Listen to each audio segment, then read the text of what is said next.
Standing కమిటీలో 18 అంశాలకు ఆమోదం. శానిటేషన్ ఫిర్యాదులపై దృష్టి పెట్టాలన్న మేయర్. రిస్క్ దేశాల నుంచి వచ్చే వారికి ఆర్టీపీసీఆర్ టెస్టులు 13 మందికి పాజిటివ్ తేలిందన్న ఎయిర్పోర్ట్ సీఈఓ. స్కూళ్లలో పెరుగుతున్న పాజిటివ్ కేసులు, కరోనా రూల్స్ స్ట్రిక్ట్ చేయాలంటున్న పేరెంట్స్.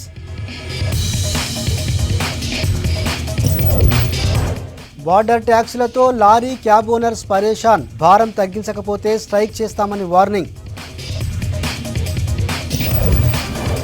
పెట్స్ క్యూట్ లుకింగ్కి ప్రియారిటీ.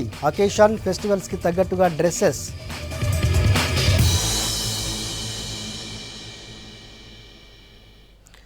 స్టాండింగ్ కమిటీ సమావేశం ప్రశాంతంగా జరిగిందన్నారు నగర మేయర్ గద్వాల విజయలక్ష్మి. ఎంతో నిరీక్షణ తర్వాత రెండో పాలక మండలి 9 నెలలకు మొదటి స్టాండింగ్ కమిటీ జరిగింది. ఇందులో ఎజెండాలో ఉన్న అంశాలకు ఆమోదం తెలపడంతో పాటు శానిటేషన్, బల్దియాపై, మహిళలపై వేధింపులు, వారికి ఇవ్వాల్సిన రక్షణపై చర్చ జరిగింది.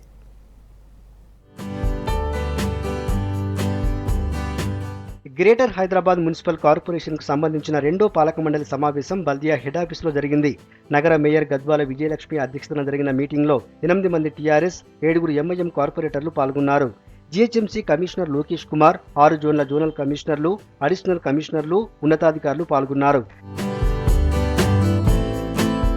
స్టాండింగ్ కమిటీ సమావేశంలో 20 అంశాలు ఎజెండాగా పెట్టగా అందులో 18కి ఆమోదం లభించింది. ఇకపై ప్రతి బుధవారం స్టాండింగ్ కమిటీ సమావేశం నిర్వహించాలని నిర్ణయించారు. ఎలక్షన్ కమిషన్లో అవసరం లేకపోయినా జాయింట్ సెక్రటరీ హోదాలో రిటైర్డ్ అయిన రవీంద్రనాథ్ను మరో ఏడాది పాటు కొనసాగించాలని నిర్ణయించారు. 55,000 రూపాయల జీతం, ప్రతి నెల 34,000 కన్వీనెన్స్ కింద చెల్లించాలని తీర్మానించారు. నాంపల్లి రైల్వే స్టేషన్ దగ్గర మహిళల కోసం 187 బెడ్ల ట్రాన్సిట్ డోమ్స్, ఫేతుల్లగూడ, మహదేవపురంలో ఒక్కోటి చొప్పున యానిమల్ క్రిమేషన్ సెంటర్స్ నిర్మాణానికి ఆమోదం తెలిపింది స్టాండింగ్ కమిటీ.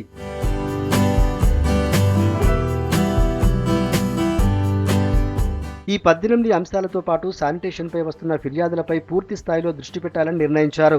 ప్రతిరోజు ఉదయం ఫీల్డ్ మీదకు మెడికల్ ఆఫీసర్స్ వెళ్లి ఓపెన్ పాయింట్స్లో చెత్త క్లియర్ అవుతుందా లేదా చూడాలన్నారు. ప్రతి ఇంటి నుంచి చెత్త కలెక్ట్ అయ్యేలా చూడటం, రోడ్లపై చెత్త వేయకుండా నగరవాసుల్లో అవగాహన కల్పించాలని నిర్ణయించారు. స్వచ్ఛ ఆటోల సంఖ్య పెంచడంపై దృష్టి పెట్టాలని అధికారులను ఆదేశించారు. చార్మినార్ జోన్లో ఆపరేటర్గా చేస్తున్న మహిళను స్టాటిస్టికల్ ఆఫీసర్ శ్రీనివాస్ వేధిస్తున్నాడని మేయర్ దృష్టికి తీసుకురాగా ఈ అంశంపై విచారణ చేసి అతని పేరెంట్ డిపార్ట్మెంట్కు ట్రాన్స్ఫర్ చేశారు నగర mayor Vijayalakshmi. Every week Wednesday రోజు మేము 3 o'clockకి స్టాండింగ్ కమిటీ రెగ్యులర్గా జరుపుతామండి. రాబోయే 4 రోజులంటే అదే చెప్తున్నాను కదండి, మేము we will try our best to do implement. ఏవైతే ఇప్పుడు జనరల్ బాడీ మీటింగ్ కూడా పెట్టాము, అందరి సభ్యులది కూడా మేము వాళ్ళది మాటలు కూడా పరిగణనలో తీసుకుని కూడా మేము కోఆర్డినేట్ చేసుకుంటూ అందరినీ కలిసి తీసుకుని వెళ్తామండి. ఈ నెల 18న పాలక మండలి సమావేశం జరగనుంది. అందులో ప్రజా సమస్యలు చర్చించేందుకు బీజేపీ, ఎంఐఎం, కాంగ్రెస్ కార్పొరేటర్లు సహకరించాలని మేయర్ గద్వాల విజయలక్ష్మి కోరారు. ఏ అంశంపై అయినా చర్చించి పరిష్కారం కోసం సలహాలు ఇవ్వాలని విజ్ఞప్తి చేశారు. ప్రజల గొంతు వినిపించేందుకు కౌన్సిల్ సమావేశంను కార్పొరేటర్లు ఉపయోగించుకోవాలన్నారు మేయర్. వ్యవసాయ రంగంలో భారత్ దూసుకుపోతుందన్నారు ఉపరాష్ట్రపతి వెంకయ్యనాయుడు. మన దేశ కల్చరే అగ్రికల్చర్ అని, రైతులను ఇబ్బంది పెట్టకుండా ప్రభుత్వాలు పనిచేయాలన్నారు. ఎంసీఆర్ హెచ్ఆర్డీలో ఎంఎస్ స్వామినాథన్ అవార్డు ప్రధాన కార్యక్రమం జరిగింది. కార్యక్రమంలో ఉపరాష్ట్రపతి వెంకయ్యనాయుడు, మంత్రి నిరంజన్ రెడ్డితో పాటు ప్రముఖులు, అధికారులు పాల్గొన్నారు. రాష్ట్ర అగ్రికల్చర్ యూనివర్సిటీ వీసీ ప్రవీణ్ కుమార్కు ఎంఎస్ స్వామినాథన్ అవార్డు అందించారు Venkaiah. Rao has done really an excellent work in helping farmers raise crops with better water management through drip irrigation and other micro irrigation techniques. He richly deserves this award because water is scarce in our country. Must make optimum utilization of water. For that, coming with ideas, solutions was really a welcome initiative taken up by him. So I would like to compliment him for the great and good work he has done for the cause of agriculture community, and also urge upon him to continue to really focus more and more on the small marginal farmers and also optimal utilization of water. India is a huge country We have huge population. We need huge production.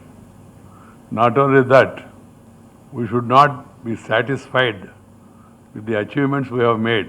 Yes, we have done tremendous progress. But ERC కొత్త భవన నిర్మాణం చేపట్టడం ఆనందంగా ఉందన్నారు governor Tamilisai Soundararajan. ఇప్పుడున్న పరిస్థితుల్లో పర్యావరణానికి హాని కలగకుండా కొత్త నిర్మాణాలు చేపట్టాల్సిన అవసరం ఉందన్నారు. అత్యాధునిక సాంకేతికతతో ఈఆర్సీ భవన నిర్మాణం చేపడుతున్నారని చెప్పారు.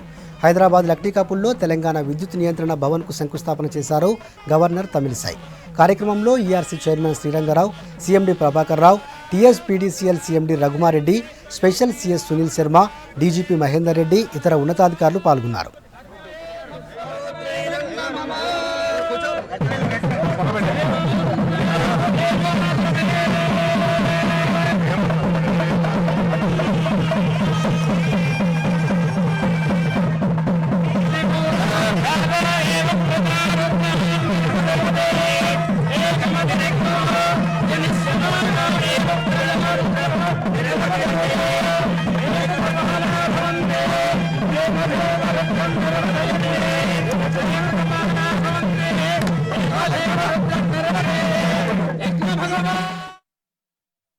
I have learnt from TSERC chairman and members that this building design is proposed to meet Green Building Council's LEED rating of platinum, which is the highest rating for energy efficiency and environmental protection.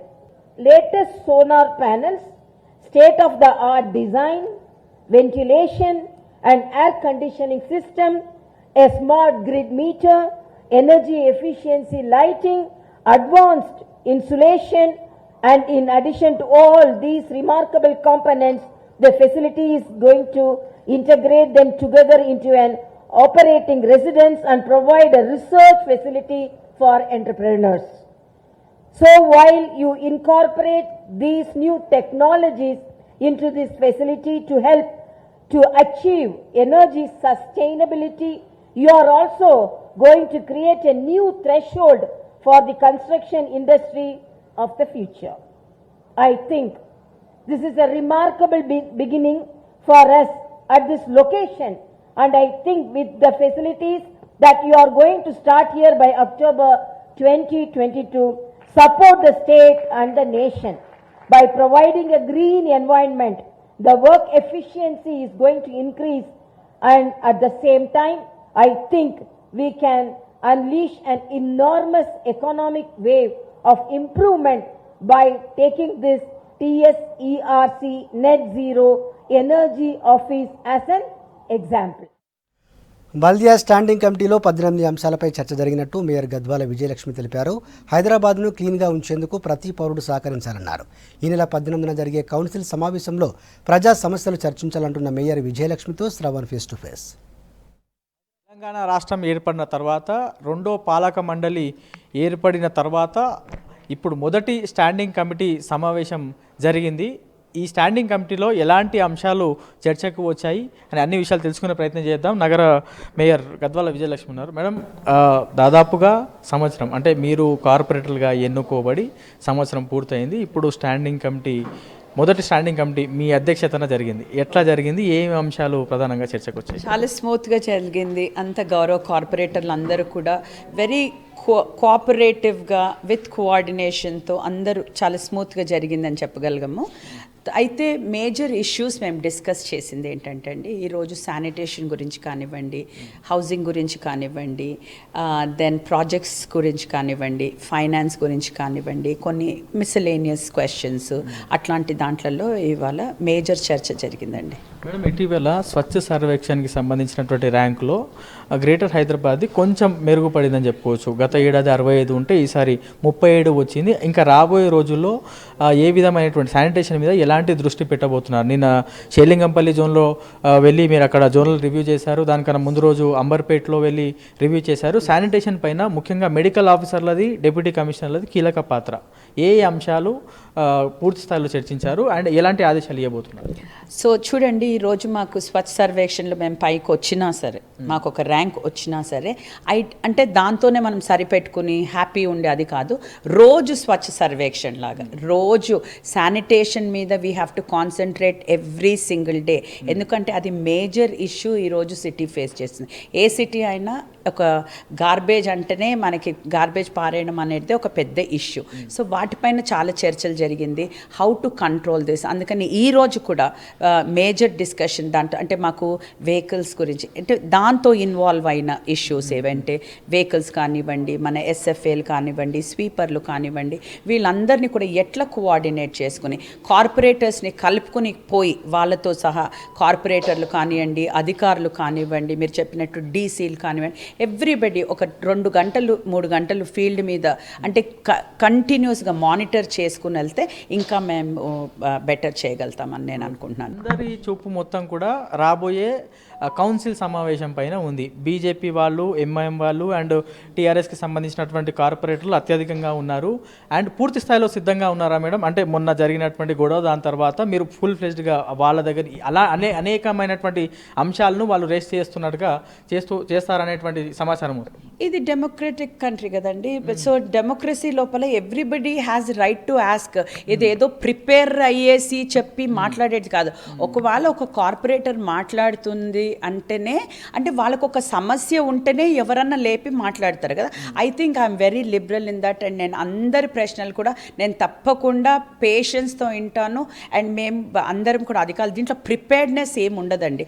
ఎందుకంటే ఒక person question అడిగితే కూడా నిజంగానే field మీద ఏమవుతుంది అన్న క్వశ్చనే వాళ్ళు అడుగుతారు. సో దానికి ఒక ప్రిపేర్డ్నెస్ ఉండదు. So we are already. అంటే దేనికి వాళ్ళు క్వశ్చన్ అడిగితే తప్పకుండా సమాధానం ఇవ్వడానికి మేము రెడీగా ఉన్నామండి. ఇది చూస్తాం కదా, మొత్తంగా స్టాండింగ్ కమిటీకి సంబంధించినవి ఏవి అంశాలు వచ్చాయో అన్నిటి కూడా దాదాపుగా ఆమోదం తెలిపాము. శానిటేషన్ పైన ప్రధానంగా చర్చ జరిగింది. రాబోయే రోజుల్లో రెగ్యులర్గా స్టాండింగ్ కమిటీ కూడా ఏర్పాటు చేసుకుంటామనేది నగర మేయర్ గద్వాల విజయలక్ష్మి చెప్తున్నారు. ఇది ఇవాళ జరిగినటువంటి స్టాండింగ్ కమిటీ పైన పూర్తి అప్డేట్. వీడియో జర్నలిస్ట్ అశోక్తో Shravan, V6 news, Hyderabad.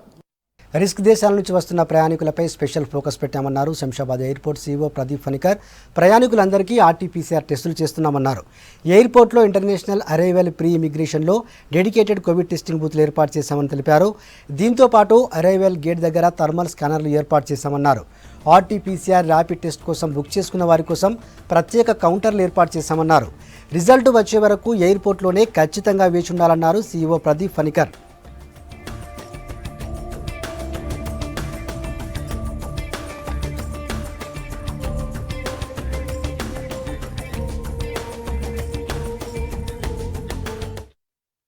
One from Singapore and one from London, and the total number of passengers which are coming in, there are 12 flights in a week.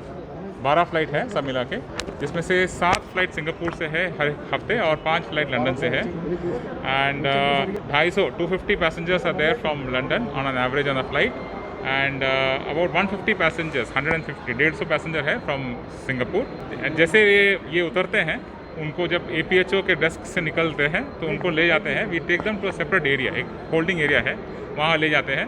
वहाँ sample collect करते हैं and the sample is sent for testing. Close to 70% of the passenger, 70% जो passenger जो आ रहे हैं in country से, वो pre register करके आते हैं. तो इसको उनके लिए कुछ हमें कोई प्रॉब्लम नहीं है, वो डायरेक्टली सैंपल देके निकल सकते हैं. और ये sample rapid RT-PCR if they're opting for, close to 80% of the passengers are opting for rapid RT-PCR. కొత్త వేరియంట్తో కరోనా మరోసారి అందరినీ భయపెడుతోంది. చిన్న వ్యాపారుల్లో పరేషాన్ మొదలైంది. ఇప్పటికే కరోనా 2 వేవ్స్, లాక్డౌన్స్తో నానా అవస్థలు పడి కోలుకుంటున్నారు. 2 వారాలుగా కరోనా కేసులు పెరుగుతుండటంతో వ్యాపారులు అయోమయంలో పడ్డారు. మళ్లీ లాక్డౌన్ పెడితే తమ బిజినెస్కు బ్రేక్ పడుతుందని ఆందోళనలో ఉన్నారు.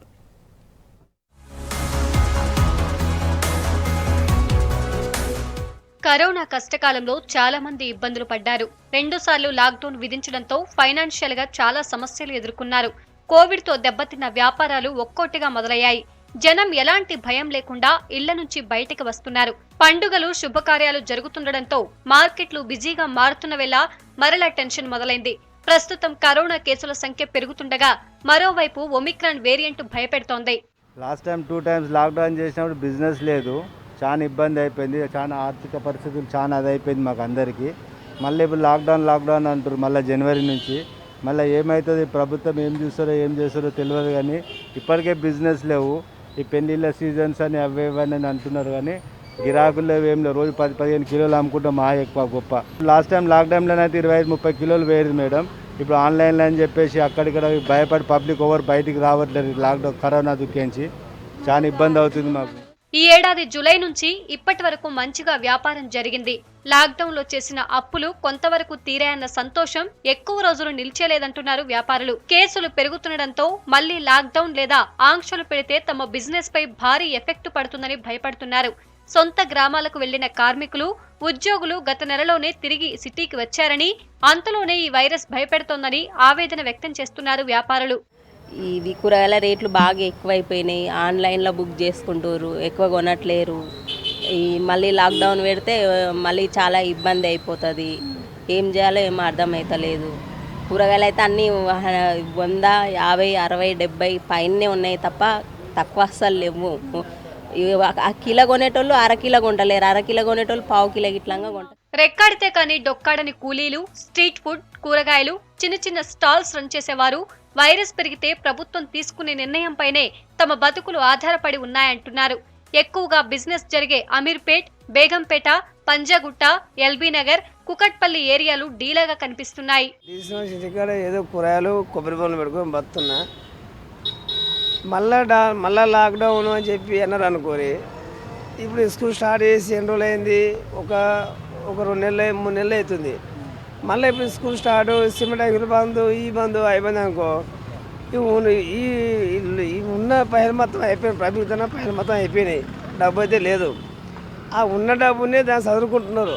ఏంటంటే ₹1, ₹2 ఉన్నాడు, ఆటన ఖర్చు పెడుతున్నాడు, ఆటన ఇంకా వెనక వేసుకుంటున్నాడు. बोलते काम करने के लिए आया, फिर से लॉकडाउन हुआ तो हमको भी बहुत तकलीफ होता है, गांव जाना पड़ता है। गांव जाने के बाद गांव में क्या करना है, ऐसे ही बेकार घूमना, ये करना, पूरा ज़िंदगी बर्बाद हो जा रहा है। ऐसे लॉकडाउन में सबको प्रॉब्लम हो रहा है, गाँव क्या ऐसा। మహమ్మారి కరోనా కారణంగా 2 ఏళ్లుగా బిజినెస్ లేక లక్షల్లో నష్టం వచ్చిందని, ఈ ఏడాదైనా వ్యాపారం నడుస్తుందని అనుకున్నామని వాపోతున్నారు చిన్న వ్యాపారులు. రాష్ట్రంలోని స్కూల్స్ గురుకులాల్లో కొన్ని రోజులుగా కరోనా కేసులు పెరుగుతున్నాయి. క్లాసులు, హాస్టళ్లలో ఫిజికల్ డిస్టెన్స్ పాటించే పరిస్థితి లేకపోవడంతో ఎక్కువ మంది వైరస్ బారిన పడుతున్నారు. ఒక్కో స్కూల్లో 10ల సంఖ్యలో కేసులు బయటపడుతున్నాయి. వారం రోజుల్లో 200 మందికి పైగా స్టూడెంట్స్కు పాజిటివ్ వచ్చింది. ఇప్పటికే మొదలైన ఒమిక్రాన్ వేరియంట్ భయం, జనవరి నుంచి థర్డ్ వేవ్ వస్తుందన్న హెచ్చరికలతో పేరెంట్స్తో పాటు టీచర్స్ టెన్షన్ పడుతున్నారు.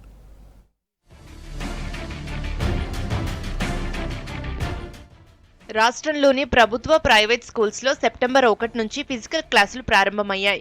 అక్టోబర్ చివర్లో గురుకులాలు, హాస్టళ్లు ఓపెన్ చేశారు. 1-2 రోజుల పాటు శానిటైజర్లు, మాస్కులు అందుబాటులో ఉంచారు. ఆ తర్వాత ఎవరూ పెద్దగా పట్టించుకోకపోవడంతో మళ్లీ కేసులు పెరిగినట్లు తెలుస్తోంది.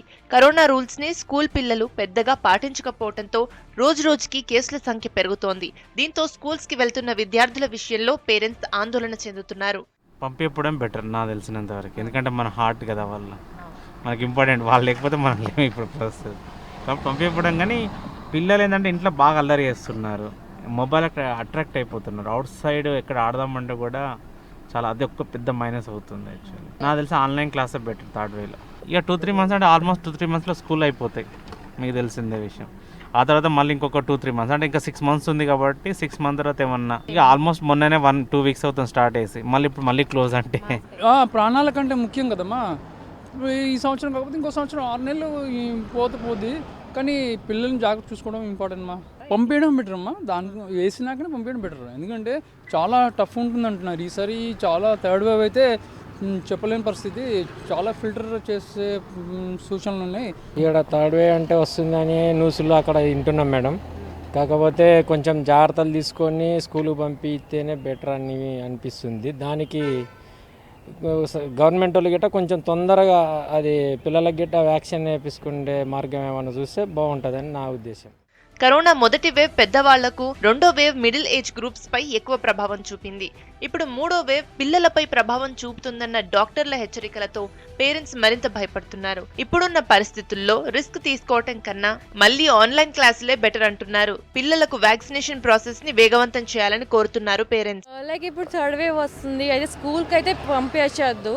ఎందుకంటే అందరు పిల్లలు ఒకే క్లాస్లో కూర్చుంటారు. అప్రాక్స్ 40 to 60 పిల్లలు ఒకటే దాంట్లో ఉంటారు. అందుకనే ఎక్కువ పంపించద్దు. అండ్ ప్రికాషన్స్ తీసుకొని ఆన్లైన్ క్లాసెస్ అయితే ఉన్నాయి available. So we can do that online classes at home also. So this is a safer side. ఇప్పుడైతే పెద్దవాళ్ళగా మనకైతే అవేర్నెస్ ఉంటుంది కానీ అండి, ఆ పిల్లలకి అవేర్నెస్ ఉండకపోవచ్చు. సో ప్రాబబ్లీ ఆ పిల్లల ద్వారా ఇంట్లో కూడా వచ్చే ప్రమాదం ఉంటుంది కదా. సో నా సజెషన్ అయితే పిల్లల్ని ఇంటికి పంపించకుండా ఆన్లైన్ క్లాసెస్ ఆల్రెడీ నడుస్తున్నాయి. అందరికీ ఇప్పుడు స్మార్ట్ మొబైల్స్ ఉన్నాయి. సో దాంతో కంటిన్యూ చేస్తే మంచిగా ఉంటుంది అనిపిస్తుంది. ఆన్లైన్ క్లాస్లే బెటర్ అనుకుంటున్నాం. స్కూల్కి పంపించొద్దని అనుకుంటున్నాం పిల్లలను. ఎందుకు కరోనా మళ్ళీ థర్డ్ వేవ్ వస్తుందని అంటారు కదా, దాని గురించి పిల్లల్ని పంపిస్తే వ్యాక్సినేషన్ కాలే కదా మేడం, దాని గురించి భయం అవుతుంది మాకు పంపించాలంటే పిల్లల్ని. కరోనా కేసులు తగ్గగానే నిబంధనల అమల్లో సర్కార్ పర్యవేక్షణ లేకపోవడంతోనే కేసులు పెరగడానికి కారణమన్న ఆరోపణలు వినిపిస్తున్నాయి. కరోనా రూల్స్ కఠినతరం చేయాలంటున్నారు. హైదరాబాద్ సిటీలో ఫుట్పాత్స్ లేక తీవ్ర ఇబ్బందులు పడుతున్నారు జనం. నడవడానికి ఫుట్పాత్లు లేక వాహనాల మధ్యలోనే నడుస్తుండటంతో తరచూ యాక్సిడెంట్స్ అవుతున్నాయి. రాజధానిలో 90% ఏరియాల్లో ఫుట్పాత్స్ లేకపోగా ఉన్న వాటిని చాలా చోట్ల వ్యాపారులు ఆక్రమించారు.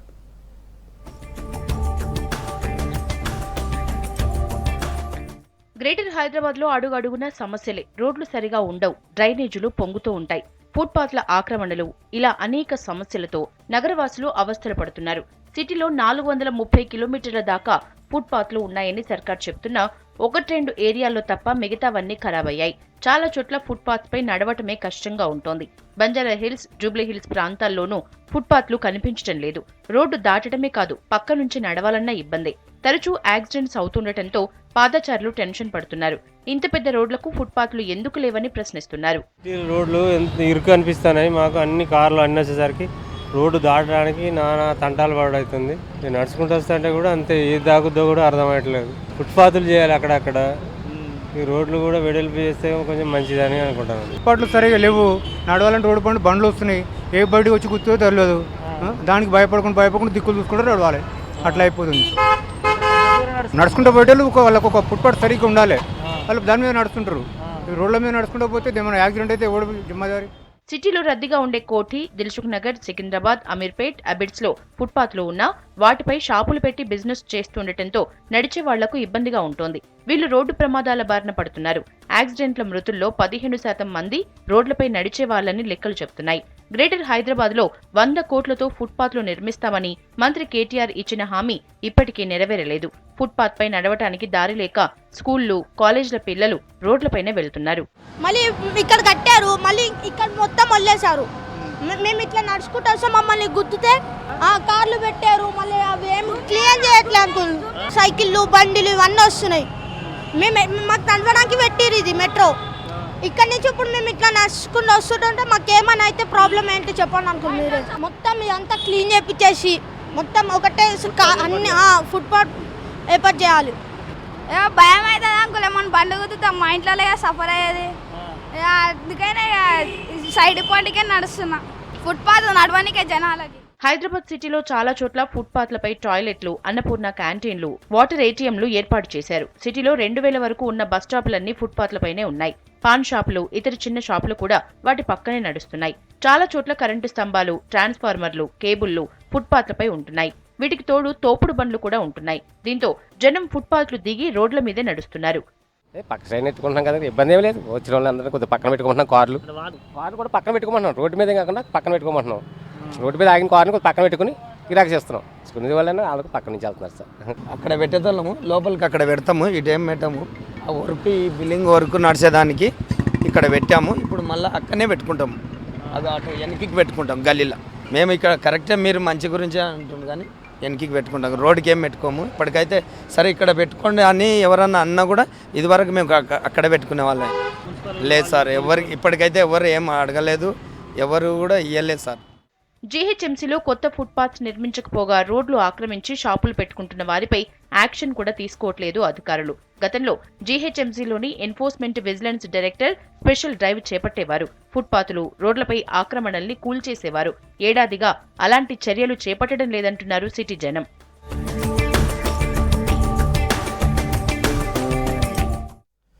రాష్ట్ర విభజన తర్వాత ట్రాన్స్పోర్ట్ రంగంపై తీవ్ర ప్రభావం పడింది. 2 తెలుగు రాష్ట్రాల్లో లారీలు, టాక్సీ కార్లకు 2 చోట్ల పన్నుల మూత మోగుతోంది. కౌంటర్ పర్మిట్ ప్రకారం ఏడాదికి 5,000 ట్యాక్స్ చెల్లించాల్సి ఉండగా కానీ ఇప్పుడు వారంలోనే ₹1,000 కడుతున్నామని అంటున్నారు. ట్రాన్స్పోర్ట్ రంగంలో సమస్యల పరిష్కారానికి ఆంధ్రప్రదేశ్ సానుకూలంగా ఉన్నా మన రాష్ట్రం బార్డర్ ట్యాక్స్పై మొండికేస్తుండటంపై ఆందోళనకు సిద్ధమవుతున్నారు వాహనదారులు.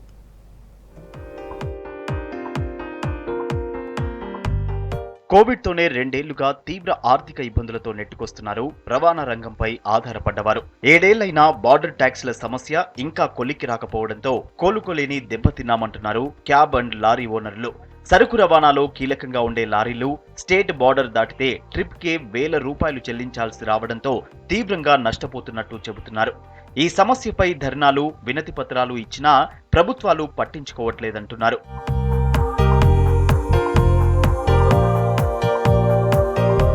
2 రాష్ట్రాల్లో 1,70,000కు పైగా లారీలు, సరుకు రవాణావి ఉండగా మొత్తంగా 5 లక్షల దాకా ఉన్నాయి.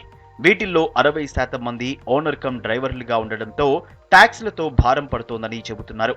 ఒకప్పుడు పర్మిట్ ఒకటే ఉండడంతో 5,000 చెల్లించి ఏడాదంతా తిరిగే లారీ ఇప్పుడు ప్రతి ట్రిప్పుకి ₹1,700 కట్టాల్సి వస్తోంది. రాష్ట్ర విభజన 10th షెడ్యూల్ ప్రకారం 10 ఏళ్లు పాత రూల్స్ తోనే నడుచుకోవాలని ఉన్నా ప్రభుత్వాలు పట్టించుకోవట్లేదని ఆవేదన వ్యక్తం చేస్తున్నారు ట్రాన్స్పోర్ట్ వెహికల్స్ ఓనర్లు. బార్డర్ ట్యాక్స్ పై ఏపీ ప్రభుత్వం సానుకూలంగా ఉన్నా మన రాష్ట్ర సర్కార్ మౌనంగా ఉండడంపై మండిపడుతున్నారు. దేశవ్యాప్తంగా ఉన్న పర్మిట్ ₹5,000 ఇస్తే సంవత్సరం తిరగొచ్చు. ప్రధానంగా తెలంగాణ రాష్ట్రంలో 60% పైగా డ్రైవర్ కమ్ ఓనర్లు ఉంటారు కాబట్టి పాత వాహనాలు ఉంటాయి. వీటికి జాతీయ పర్మిట్ వర్తించదు. కావున తప్పనిసరిగా సరిహద్దు రాష్ట్రంలో కౌంటర్ సిగ్నేచర్ పర్మిట్ ఇవ్వాల్సిన అవసరం. బార్డర్ ట్యాక్స్ పేరుతో క్యాబ్స్, వ్యాన్స్, బస్సులు కూడా పెద్ద ఎత్తున అమౌంట్ చెల్లించాల్సి వస్తోంది. ఇప్పుడు 12 సీట్ల వెహికల్ కు 3,500, 22 సీట్లయితే 8,500, 40 సీట్ల పైబడిన వాటికి 35,000 వరకు బార్డర్ ట్యాక్స్ కట్టాల్సి వస్తోంది. క్యాబ్ సర్వీస్ చేసేవారికే కాదు ప్రయాణికులపైన భారం పడుతోందని చెబుతున్నారు. ప్రభుత్వాలు 1 నేషన్ 1 ట్యాక్స్ పద్ధతి ప్రవేశపెట్టాలని సూచిస్తున్నారు. 2 రాష్ట్రాలకు 3 రాష్ట్రాలకు ట్యాక్స్ కట్టాల్సిన పరిస్థితి. దీనివల్ల కస్టమరు ప్రైవేటు వెహికల్స్కి అత్యధికంగా ప్రోత్సాహం కల్పిస్తూ ముందుకు వెళ్ళడం వల్ల అటు కస్టమర్కు ఎటువంటి సెక్యూరిటీ లేదు, ఇటు డ్రైవర్లకు ఎటువంటి సెక్యూరిటీ లేదు, ఇటు ప్రభుత్వానికి కూడా ఎటువంటి ఆదాయం లేదు. కానీ ట్యాక్సీ రంగాన్ని నమ్ముకొని బ్రతుకుతున్న బడుగు జీవులు మాత్రం ఆగంలో ఉన్నారు. నేను ప్రభుత్వాలను ఒకటే కోరుకుంటున్నాను. ఈరోజు ఒక ట్యాక్సీ డ్రైవర్గా నేను మీ ముందు నా ప్రతిపాదనగా పెట్టడం జరుగుతుంది. ఇన్సూరెన్స్ విషయంలో కూడా తప్పకుండా ట్యాక్సీ ప్లేట్కు ఒక ప్రణాళిక తీసుకురావాలి. బార్డర్ ట్యాక్స్ల భారం తగ్గించకుంటే ఆందోళనకు దిగుతామంటున్నారు క్యాబ్స్, లారీ ఓనర్స్ అసోసియేషన్లు. భాగ్యనగరంలో జనానికి దోమల బెడద తప్పడం లేదు. జీహెచ్ఎంసీలో దోమల నివారణకు 100 రోజుల ప్లాన్తో ముందుకెళ్తున్నట్టు అధికారుల మాటలు మాత్రమే చెప్తున్నారు. దోమలతో వచ్చే వ్యాధులతో హాస్పిటల్స్కి వచ్చే వాళ్ళ సంఖ్య పెరుగుతోంది. హైదరాబాద్ జంట నగరాల్లో దోమల బెడద రోజుకు ఎక్కువవుతోంది. గత ఏడాదితో పోలిస్తే ఆఫీసులు, ఇళ్లు, స్కూల్స్ తో పాటు మూసీ చుట్టుపక్కల ఏరియాల్లో దోమలు విజృంభిస్తున్నాయి. నగరంలోని సికింద్రాబాద్, చేర్లింగంపల్లి, మణికొండ, ఫిలిం నగర్, రామాంతపూర్ లాంటి ఏరియాల్లో దోమలతో జనం ఇబ్బంది పడుతున్నారు. చాలా ప్రాంతాల్లో ఫాగింగ్ జరగట్లేదు. జీహెచ్ఎంసీలో దోమల నివారణ కోసం ఎంటమాలజీ విభాగం పనిచేస్తుంది. ఒక్కో యూనిట్ కు 18 మంది కార్మికులు, సూపర్వైజర్ చొప్పున 125 టీముల్లో దాదాపు 2,375 మంది పనిచేస్తున్నారు.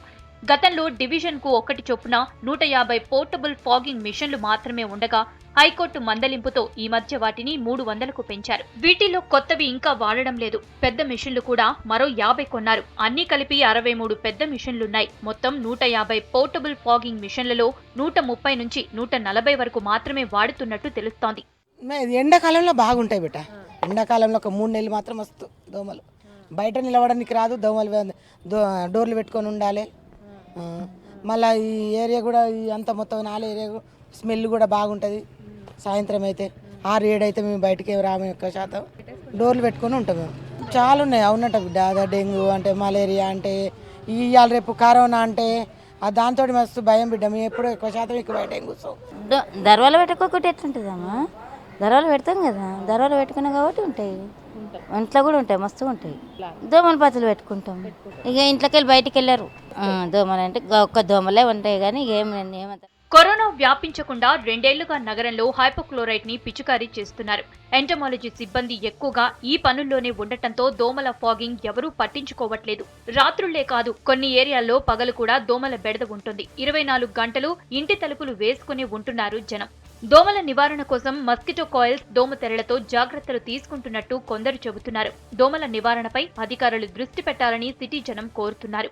ఎప్పటికుంటూనే ఉంటున్నాయి దోమలు. మందులు కొడుతున్నారు అప్పుడప్పుడు. ఇప్పుడు ఇంకా 8 రోజులు అవి రాక కొడుతుంటారు మందులు కూడా, మంచిగా కొడుతుంటారు. కానీ వస్తున్నాయి, ఏటి పక్కకే ఉంటాం కదా, దోమలు గీమలు బాగా వస్తుంటాయి. ఏం చేయాలి? మా ఇల్లు పెట్టుకొని ఎక్కడ పోతాం? బయట పోతామా? పనుల కోదు మా పనులు కూడా బంద్ అయినాయి. లాక్డౌన్స్ అంది. ఇక టీకాలు వేయించుకురా అని అడుగుతారు. వాళ్ళు కూడా వేయించుకున్నాము, మంచిగానే ఉన్నది అంటే ఇంగ్లీష్ అని ఏమి కాలు గోళీలు వేస్తారు అంతే, మంచిగా అవుతుంది. అంటే మరీ అంత ఎక్కువ ఏముండే, అక్కడ ఏరు పక్కకే ఉంది కదా, దోమలని అక్కడనే ఉంటాయి. అంత లేదు, దోమలు అంతగానం లేవులే, నెట్లు వేసుకున్నంతైతే లేవు మా దగ్గర ఇప్పటికైతే. ఇక్కడ కాలువ పక్కకే ఉంది కదా, అక్కడనే ఉంటాయి అన్నీ. జాగ్రత్తలు అంటే మీరు సర్కార్లు ఎట్లా పట్టించుకుంటే అట్లా మరి ఏం చేస్తాం మేము. కాబట్టి వస్తున్నారు అట్లా ఎప్పుడు అన్న ఒకసారిగా అవి కొట్టినా కానీ ఏం చేస్తున్నాం, వచ్చినప్పుడు వస్తాయి, వచ్చినప్పుడు ఇట్లా అంటే మళ్ళీ పోతాయి. అవి ఉంటాయా? 2019లో డెంగీ కేసులు 3500 దాకా వచ్చాయి. ఈ ఏడాది కూడా వర్షాకాలం మొదట్లో డెంగీ కేసుల సంఖ్య ఎక్కువే ఉంది. ప్రస్తుతం తగ్గినా ఈ చలికాలంలో దోమలతో జాగ్రత్తగా ఉండాలని హెచ్చరిస్తున్నారు డాక్టర్లు. దోమకాటుతో మలేరియా, డెంగీ, చికెన్ గున్యాయే కాకుండా మరెన్నో అనారోగ్య సమస్యలు తలెత్తుతాయని అంటున్నారు. జ్వరం వచ్చి తగ్గకపోవటం, లేదంటే వస్తూ పోతుండటం, బాడీ పెయిన్స్ లక్షణాలుంటే డాక్టర్ని సంప్రదించాలని సూచిస్తున్నారు. అలర్ట్గా ఉండాలి. ఇంట్లో చుట్టుపక్కల నీళ్లు నిల్వ ఉండకుండా చూసుకోవాలి. తర్వాత సాధ్యమైనంత వరకు మెష్ లాంటిది మనం కిటికీలో కానీ మెష్ వాడడం మంచిది. తర్వాత దోమలు కూడా అన్నీ బాగా కరుస్తున్నాయంటే మరి దానికి దోమలు కరవకుండా నెట్స్ ఉంటాయి, మస్కిటో నెట్స్ అని, అది వాడుకోవడం మంచిది. అంటే మనకు దోమలు కరిచినంత మాత్రాన వైరస్ వస్తుంది, మలేరియా వస్తుందని కాదు. కానీ అన్ని మస్కిటో దోమలు కానీ అన్ని దోమలు కూడా డిసీజ్ని స్ప్రెడ్ చేయవు. ఒకవేళ దాంట్లోపల ఆ బ్యాక్టీరియా కానీ ఆ వైరస్ కానీ ఆ పారాసైట్ కానీ ఉంటే అది మనకు ఒకరి ద్వారా ఒకరు స్ప్రెడ్ అవుతుంది. ప్రతి ఇంటికి వెళ్లి యాంటీ లార్వా స్ప్రేయింగ్ చేయించాలని, రోగాల బారి నుంచి కాపాడాలని సిటీ జనం కోరుతున్నారు. అకేషన్కి తగ్గట్టు డ్రెస్సింగ్, సీజన్కి తగ్గట్టుగా క్లాతింగ్, పండుగలకు షాపింగ్, ఇది మనుషులకే కాదు ఇప్పుడు పెట్స్కి కూడా ట్రెండింగ్గా మారింది. చలికాలంలో జనానికి మఫ్లర్, స్వెటర్స్, క్యాప్స్ ఎలా అవసరమో వింటర్ ప్రొటెక్షన్ కోసం పెట్స్కి బట్టలు మార్కెట్లోకి వచ్చేసాయి. ఇందులో కూడా క్యాజువల్, పార్టీవేర్ అంటూ ఎన్నో వెరైటీలు వచ్చాయి. కాస్ట్ ఎక్కువైనా తమ పెట్స్ క్యూట్ లుకింగ్గా ఉండాలని అనుకుంటున్నారు పెట్ లవర్స్. మనం వెళ్లే అకేషన్ ని బట్టి ట్రెడిషనల్ గా, ట్రెండ్, మోడర్న్ గా డ్రెస్సింగ్ చేసుకుంటాం. ఇప్పుడు పెట్ లవర్స్ తమతో పాటు ఇంట్లో ఉండే పెట్స్ ని కూడా అకేషన్ కి తగ్గట్టుగా రెడీ చేస్తున్నారు. కొన్ని సందర్భాల్లో తమకు మ్యాచ్ అయ్యేలా డ్రెస్ డిజైన్ చేస్తుంటే, మరికొన్ని సందర్భాల్లో తమ పెట్ సెంటర్ ఆఫ్ అట్రాక్షన్ గా ఉండేలా చూస్తున్నారు. చలికాలం కోసం వింటర్ క్లోత్స్, వర్షాకాలంలో రైన్ కోట్ షాపింగ్ చేస్తున్నారు పెట్ లవర్స్.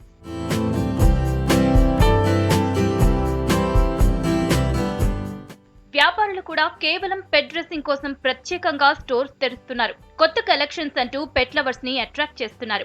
కస్టమర్స్ కోరితే వాళ్ళకి నచ్చినట్టుగా పెట్ డాగ్స్ కి డ్రెస్సెస్ డిజైన్ చేసి ఇస్తున్నారు. మేల్ డాగ్స్ అయితే కోట్స్, రైపార్ట్స్, T shirts, hats, shirts, gym dress, ఇలా ఎన్నో మోడల్స్ ఉన్నాయి. ఫీమేల్ పెట్స్ కోసం floral frocks, short frocks, skirts, చిన్న చీరలు, గర్భ గాగ్రా లాంటి మోడల్స్ ఉన్నాయి.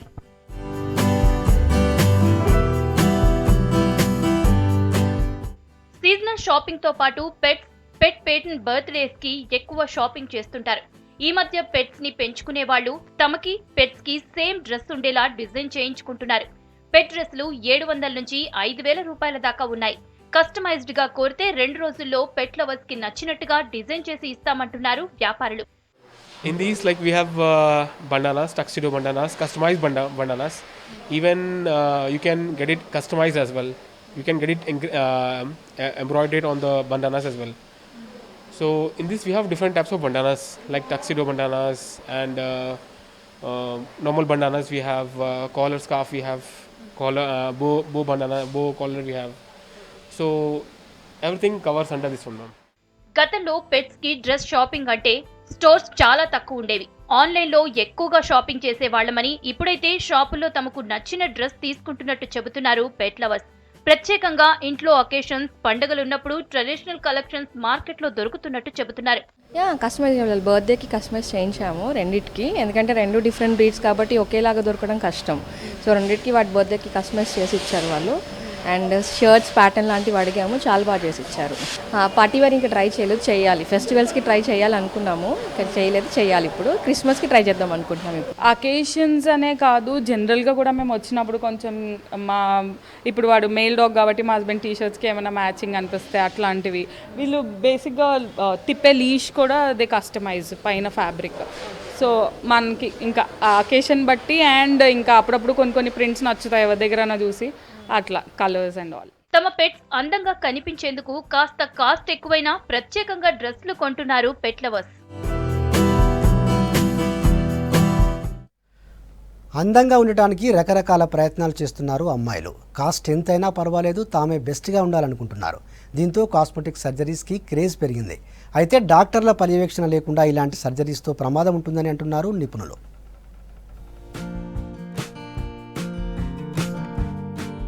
కాస్మెటిక్ సర్జరీస్ అంటే గతంలో సినిమా హీరోయిన్స్, హీరోలు మాత్రమే చేసుకునేవారు.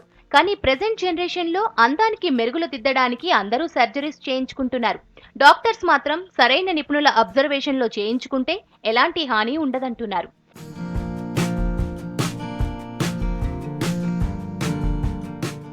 కాస్మెటిక్ సర్జరీ అనేది ప్లాస్టిక్ సర్జరీలో ఒక భాగం. కొందరికి పుట్టుకతో వచ్చే గ్రహణం, మొర్రి లాంటి వాటికైతే చిన్నప్పుడే సర్జరీ చేస్తారు. ఇది వయసును బట్టి కాకుండా బాడీ ఫిట్నెస్ ని బట్టి చేస్తామంటున్నారు డాక్టర్లు. అనెస్థీషియాతో పాటు కొన్ని ప్రాపర్ టెస్టులు చేశాక పేషెంట్ బాడీ సపోర్ట్ చేస్తుందని డిసైడ్ అయ్యాకే సర్జరీ చేస్తామంటున్నారు. ఇప్పుడు డాక్టర్స్ కాకుండా ఇతర దేశాల్లో కొన్ని నెలలు ట్రైనింగ్ తీసుకొని కాస్మెటిక్ క్లినిక్స్ పెడుతున్నారు.